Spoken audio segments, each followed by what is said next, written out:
آغاز یک هفته دیگر رو با هم شما بینندگان عزیز شد باشم. میگم امروز 8 ایون و ساعت با وقت پراگ هفته است. حالا فرصت است که من برایتان اخبار تاجیکستان و جهان رو معرفی نمایم.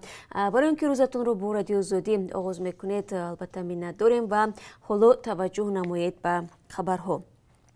سودی جمهوری مقابله با کرونا ویروس نو در تاجیکستان دستور داده است که بازارهای فروش لباس، طربخانه و مهمانخانه ها و کاشانه های حسن از 15 ایون دوباره به کار سر کنند، چون به باور مقامات وضع اپیدمیولوژی تدریجاً به اعتدال میآید.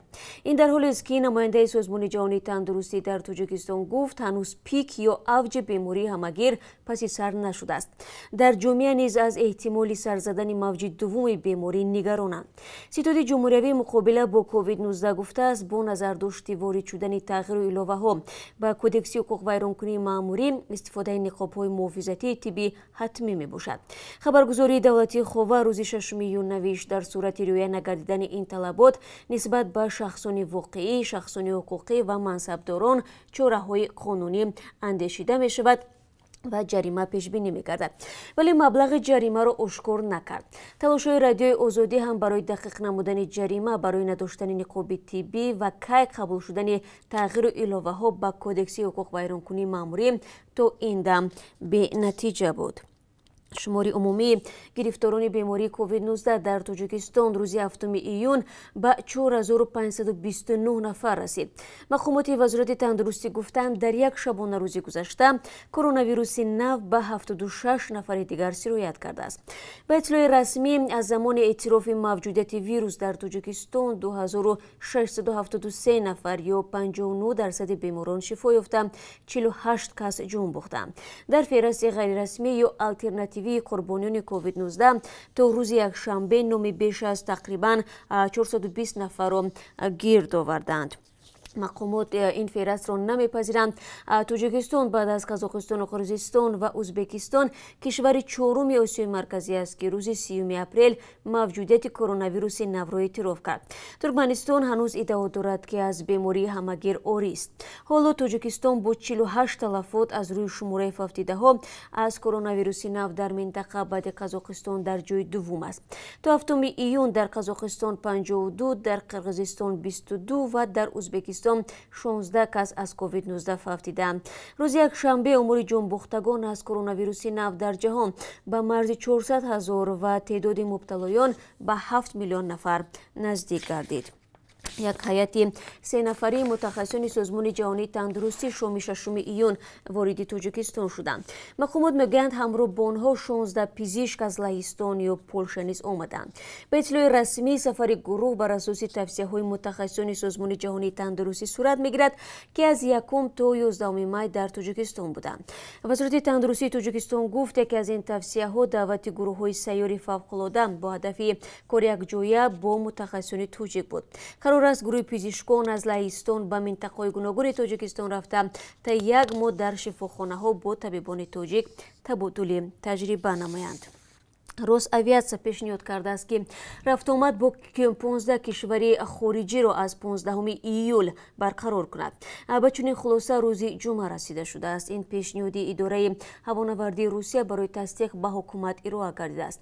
آخر ماه مارت روسیه با اشاره به پاندمی کرونا ویروس رفت آمد هوایی با تمام کشورها را متوقف کرد. تنها پروازهای اجازه داده می شدند که برای انتقال شهروندان بند مانده استفاده می کردند. در همین حال پروازهای هواپیماهای بارکش بدون مشکلات ادامه دارند. آزیا پلوس از بازداشت یک شهروند تاجیکستان در روسیه خبر می‌دهد که برای هموطنانش بر عوض 70,000 روبل روسی بلیط هواپیمایی فروخته است. خبرگزاری با تکیه به منبع خود در سفارت تاجیکستان در روسیه می‌نویسد که زن 45 ساله دستگیر شده برای مهاجران تاجیک به پرواز وجود نداشته به سمت دوشنبه بلیط فروخته است. بازداشت 4 ایون از طرف کارمندان حفظ حقوق مسکو صورت گرفته است.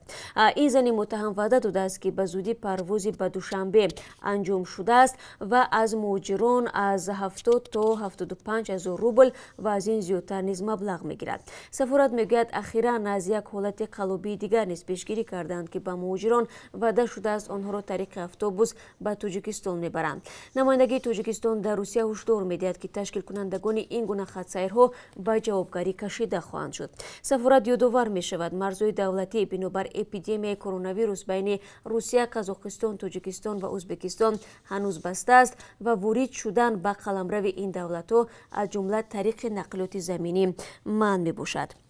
در عین زمان بیش از 20 مهاجر زندانی تاجیک مدت طولانی حبسشان در یک زندان مردوی روسیه تمام شده است دوباره به بازداشتگاه نویه روزایفکا انتقال یافتند و ماها باز در انتظار بازگشت به وطن میباشند. این مهاجران در تماس تلفنی به رادیو زوده گفتند که برخی 4 ماه و برخی دیگر 2 ماه باز در بازداشتگاه هستند. معمولا بر اساس قانون‌های روسیه پس از آزاد شدن خارجی‌ها از محبس آنها از قلمرو این کشور خارج میشوند، ولی بنابر بسته بودن راه‌ها این مهاجران در بازداشتگاه ماندند. یک مسئول سفارت تاجیکستان در روسیه بدون ذکر نامش گفت از وضع مهاجران از زندان آزاد شده تازه خبر یافتند و با دست دادن امکان برای به وطن برگرداندن آنها تلاش میکنند. حکومت تاجیکستان در همکاری با کشورهای دیگر توانست در این شرایط دشوار 680 شهروند بازداشت شده کشور را از روسیه و بیش از 300 نفر دیگر را از ترکیه، قزاقستان و قطر به وطن برگرداند.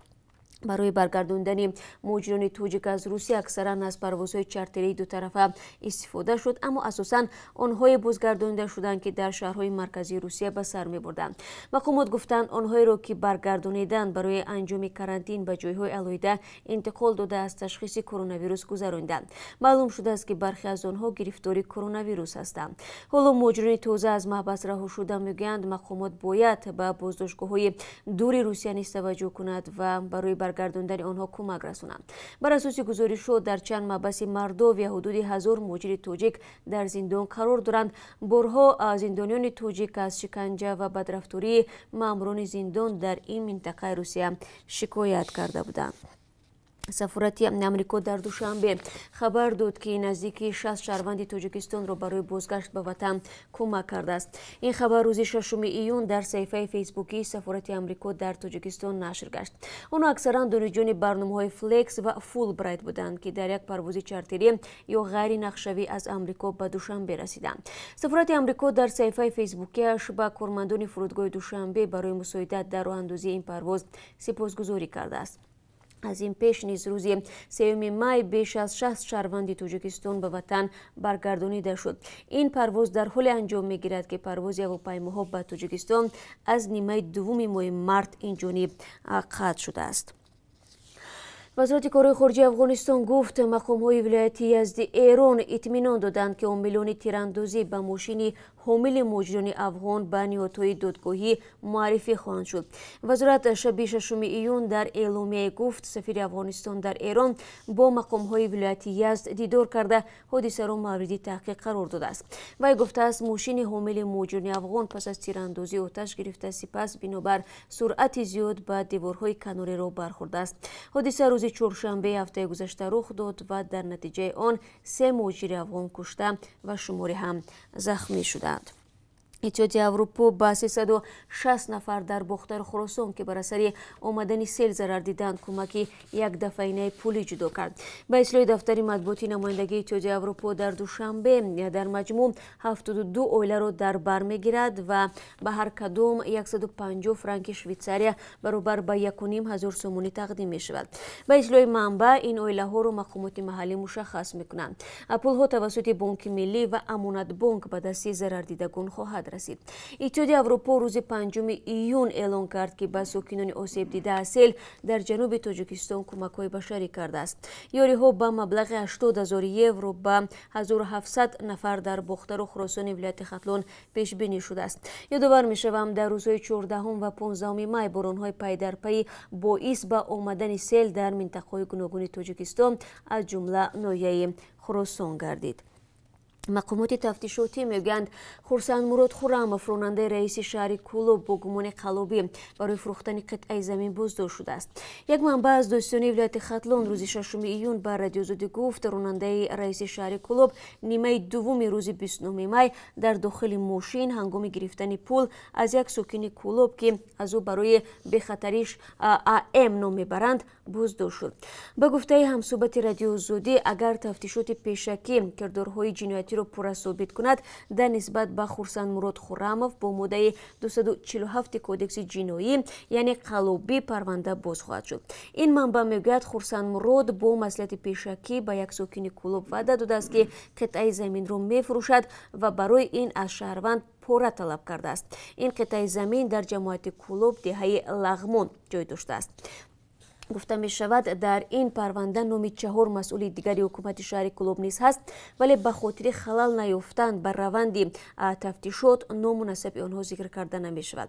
یک منبع نزدیک به تفتیشات گفت نام رئیس شهر بهرام عنایت زاده نیز در این قضیه جای دارد و دست داشتن او را به قلابی تفتیشات معلوم خواهد کرد. طوری مقامات تفتیشاتی میگویند خورسند مراد خرموف در بازداشت نیست ولی تا انجام تفتیشات حق از شهر کولوب بیرون رفتن را ندارد.